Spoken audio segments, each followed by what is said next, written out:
Hello साथियों, कैसे हो आप सभी। आज हम करेंगे भारत के प्रमुख द्वीप समूह। तो इसमें बहुत ही महत्वपूर्ण जो द्वीप भारत में पड़ते हैं उनको आज हम जानेंगे, जो कि अक्सर एग्जाम में पूछ लिया जाता है। या तो एग्जाम में मेन अंडमान निकोबार के बारे में पूछ लिया जाता है या लक्षद्वीप के बारे में पूछ लिया जाता है, जिसे हम करेंगे। और हम इसमें भारत में जितने भी द्वीप समूह पढ़ते हैं उन सबको जानेंगे, ताकि एग्जाम में आने वाले द्वीप समूह से हमारा एक भी क्वेश्चन मिस ना हो। तो चलिए शुरू करते हैं। सबसे पहले ये हमारा टॉपिक है आज का, भारत के प्रमुख द्वीप।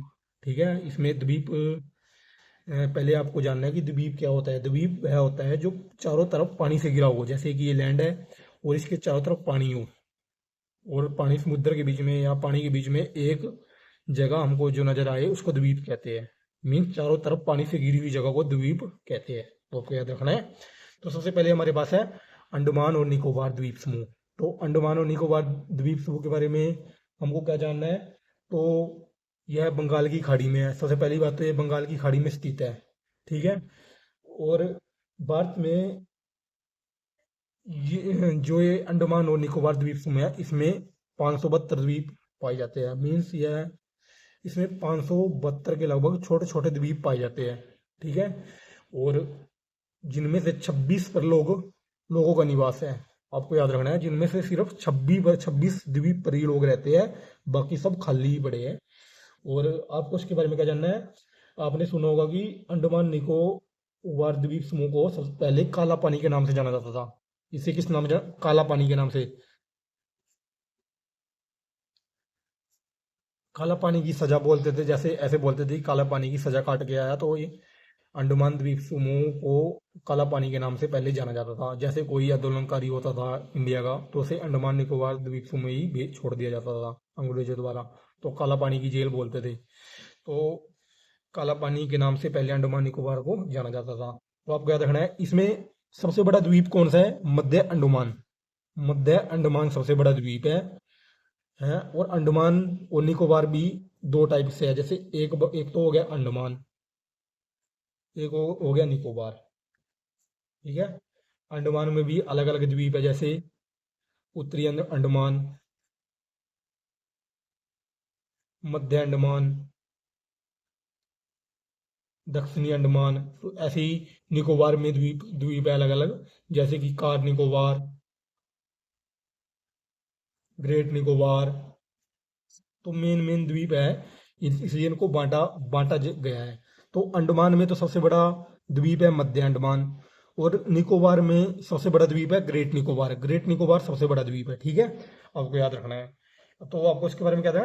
572 द्वीप है, इसमें 26 पर लोग रहते हैं। और मध्य अंडमान सबसे बड़ा द्वीप है। अक्सर एग्जाम में पूछ लिया जाता है अंडमान का सबसे बड़ा द्वीप कौन सा है, तो मध्य अंडमान। और निकोबार का सबसे बड़ा द्वीप कौन सा है, ग्रेट निकोबार। और इसके बारे में क्या जाना। दक्षिणी अंडमान और निकोबार द्वीप समूह की राजधानी पोर्ट ब्लेयर में स्थित है। ठीक है। मीन्स जो दक्षिणी अंडमान है, जैसे मैंने बोला था कि अंडमान भी कुछ भागों में डिवाइड है, उत्तरी अंडमान, मध्य अंडमान, दक्षिणी अंडमान। तो दक्षिणी अंडमान में अंडमान और निकोबार की कैपिटल है। ठीक है। जो जो क्या है, पोर्ट ब्लेयर। तो अक्सर पूछ लिया जाता है अंडमान निकोबार की कैपिटल क्या है, पोर्ट ब्लेयर। ये कहां पड़ती है, दक्षिणी अंडमान में पड़ती है। दक्षिणी। तो अंडमान निकोबार की कैपिटल कौन से अंडमान के भाग में पड़ती है, तो दक्षिणी अंडमान में पड़ती है। तो आपको याद रखना है। और अगला पॉइंट क्या है, उत्तरी अंडमान निकोबार द्वीप समूह में अंडमान निकोबार द्वीप समूह की सबसे ऊंची चोटी 760 मीटर सैंडल पीक है। तो आपको ये भी याद रखना है, जो कि उत्तरी अंडमान है। उत्तरी अंडमान में अंडमान की पूरे अंडमान निकोबार की सबसे ऊंची चोटी है, जो कि सैंडल पीक है। आपने पढ़ा भी होगा कि सैंडल पीक चोटी कहाँ पड़ती है, अंडमान निकोबार में। तो अंडमान निकोबार में की सबसे ऊंची चोटी सैंडल पीक है, जो कि उत्तरी अंडमान में पड़ती है, जिसकी हाइट कितनी है, 760 मीटर। आपको याद रखना है, बार बार एग्जाम में आ जाता है कि सैंडल पीक चोटी कहाँ पड़ती है, तो उत्तरी अंडमान में पड़ती है। और ये भी क्वेश्चन आ जाता है कि अंडमान निकोबार की सबसे ऊंची चोटी कौन सी है, तो सैंडल पीक। तो आपको दोनों फैक्ट याद रखना है। चलिए आगे बढ़ते हैं। आगे क्या है, लैंडफॉल द्वीप। तो अंडमान निकोबार का ही एक द्वीप है लैंडफॉल, जो कि अंडमान के सबसे उत्तर में स्थित है। तो अंडमान के सबसे उत्तर में कौन सा द्वीप है, लैंडफॉल द्वीप। अगर आप मैप साथ में देखोगे तो आपको ज्यादा समझ में आएगा। तो मैं आपको कहना चाहूंगा कि आप मैप अपना अपने साथ रखें और उससे मिलाते हुए चले। तो लैंडफॉल द्वीप सबसे उत्तर में है अंडमान के, आपको याद रखना है। और ग्रेट निकोबार सबसे दक्षिण में है, तो आपको ये भी याद रखना है। तो ग्रेट निकोबार सबसे दक्षिण में, जो 572 आइलैंड द्वीप है, उसमें सबसे उत्तर में लैंडफॉल द्वीप है और सबसे दक्षिण में ग्रेट निकोबार है। आपको दोनों याद रखने हैं। और आपको दो दो चीजें और याद रखनी है, बैरन और नारकोंडम। ठीक है, दो ज्वालामुखी भी पड़ते हैं अंडमान निकोबार में। बैरन जो है वो सक्रिय है, सक्रिय का मतलब जिसमें धमाके होते रहते हैं। सक्रिय ज्वालामुखी वो होते हैं जिसमें कोई ना कोई ब्लास्ट होता रहता है।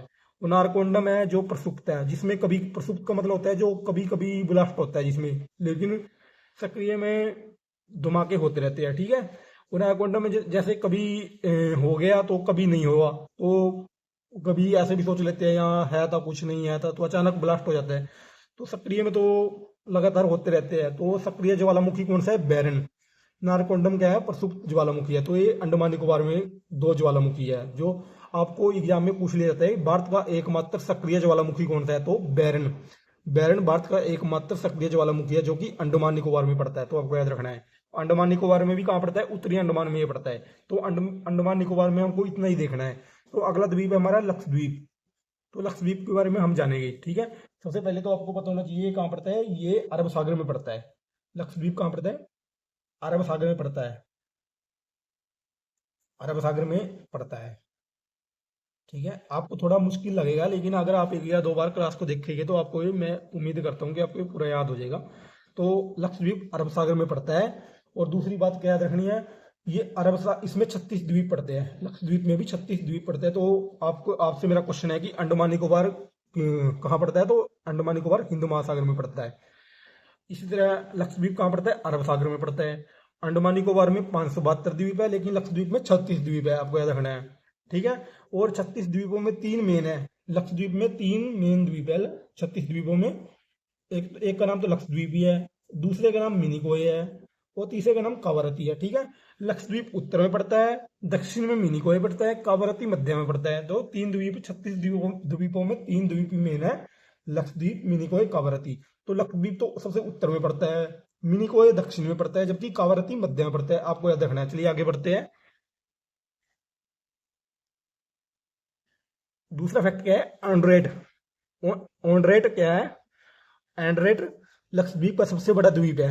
आपको ये याद रखना है कि एंड्रेट लक्षद्वीप का सबसे बड़ा द्वीप है। ठीक है, जैसे कि मैंने पहले बताया था कि लक्षद्वीप में 3 मेन द्वीप है।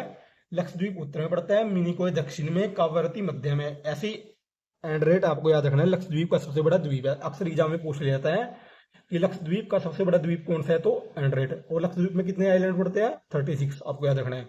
और लक्षद्वीप के बारे में हमको सिर्फ इतना ही जानना है। तो एक पॉइंट आप याद रख सकते हो, लक्षद्वीप, लक्षद्वीप जो द्वीप बना है वो प्रवाल भित्ति से बना है, तो आपको याद रखना है। ठीक है, और नंबर 3 पे कौन सा द्वीप है? गंगा सागर द्वीप।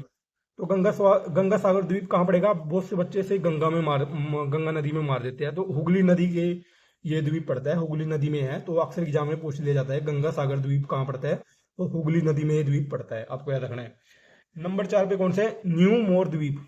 न्यू मोर द्वीप ये कहाँ पड़ता है? भारत और बांग्लादेश के बीच में पड़ता है, जिसको लेके भारत और बांग्लादेश के बीच में विवाद भी है, आपको याद रखना है। ठीक है, न्यू मोर द्वीप ये अक्सर पूछ लिया जाता है, कौन सा द्वीप ऐसा है जो भारत और बांग्लादेश के मध्य विवाद उत्पन्न करता है? तो न्यू मोर द्वीप।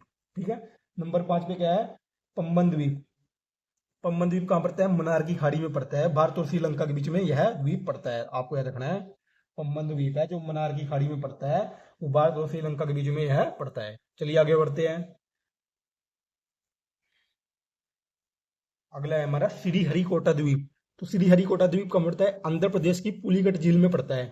ठीक है, आपको याद रखना है, श्रीहरिकोटा द्वीप आंध्र प्रदेश में पड़ता है। कल भी मैंने क्लास में बताया था, आंध्र प्रदेश में पड़ता है, जो अक्सर पूछ लिया जाता है। श्रीहरिकोटा द्वीप कहाँ पड़ता है? आंध्र प्रदेश में पड़ता है, जो कि पुलिकट झील में है। ठीक है, और यहाँ पर इसरो का स्पेस सेंटर है, कौन सा है? Satish Dhawan space centre. ये क्या करता है? यहाँ से सैटेलाइट लॉन्च किए जाते हैं। ठीक है, इस द्वीप से सैटेलाइट लॉन्च किए जाते हैं, इसलिए ये मोस्ट महत्वपूर्ण हो जाता है एग्जाम के लिए। आपको याद रखना है श्रीहरिकोटा द्वीप कहाँ पड़ता है? आंध्र प्रदेश की पुलिकट झील में पड़ता है। और यहाँ पर इसरो का सतीश धवन स्पेस सेंटर है, जहाँ से उपग्रह लॉन्च किए जाते हैं। इंडिया के जितने भी सैटेलाइट लॉन्च किए जाते हैं वो यहीं से लॉन्च किए जाते हैं। आपको याद रखना है श्रीहरिकोटा द्वीप है आंध्र प्रदेश की पुलिकट झील में पड़ता है। आपको बार बार रिपीट करा रहा हूँ ताकि आपके ये याद हो सके, तो आप मेरे साथ रिपीट कीजिएगा। अगला है व्हीलर द्वीप। व्हीलर द्वीप सबसे पहले तो इसका दूसरा नाम है अब्दुल कलाम द्वीप, ठीक है। अब्दुल कलाम द्वीप है और ये ब्राह्मणी नदी पे पड़ता है। ये कहाँ है? उड़ीसा में पड़ता है, ठीक है। व्हीलर द्वीप इसको पुराना नाम है, नवा नाम इसका अब्दुल कलाम द्वीप कर दिया गया है, जो कि ब्राह्मणी नदी में पड़ता है, जो कि उड़ीसा में है।